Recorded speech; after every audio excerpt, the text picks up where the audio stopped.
د لغمان د قرغیو ولسوالۍ د عزیز خان کڅ په بیلابیلو کلیو کې د $143,000 په ارزښت د 1 کیلومتر په اوږدوالي د سړک د جغل اچونې چارې پیل شوې. د لغمان ولایت د کډوالو چارو رئیس انجینیر شاکر الله شاکر د معلوماتو له مخې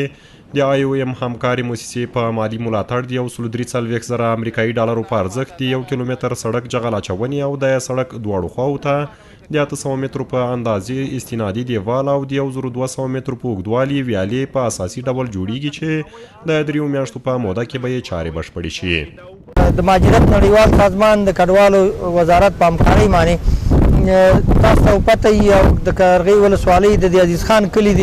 ټولو شوراګانو ته بیا بهتره معلومه ده چې موږ دلته زیربنایي کار کوو. نن چې کومه دا پروژه موږ افتتاح کړه دا د 1 کیلومتر سړک د 15 اساسي پلونو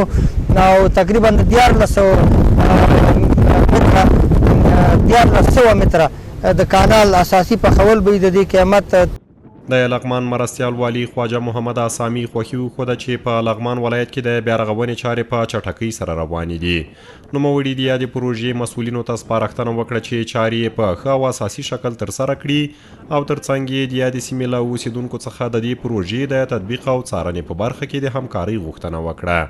اسامي وویل چې د یاد سړک په جوړېدو سره به د سیمې خلکو ته زیاتې اسانتیاوې برابرې شي او هم به د ویالو او استنادي دیوال په رغېدو 300 جریبه ځمکه خړوبه شي. پروژه تقریبا $1.5 ارزښت باندې چې 1 کیلومتر سړک دی، 4 پکې پلچکونه دي په اساسي طور باندې او 1 کیلومتر کانال دی چې دا به ان شاء الله تعالی چې دا موږ او تاسو ګورو شاته دا اوبه روانې دي او دا بیالي هغه دي دا په اساسي توګه باندې ان شاء الله رغول کیږي او هغه د کار او وخت به ان شاء الله چې ډېر لږ په ډېر نږدې وخت کې به ان شاء الله تعالی 3 میاشتې دی دا به بهرهبردارۍ ته وسپارل شي.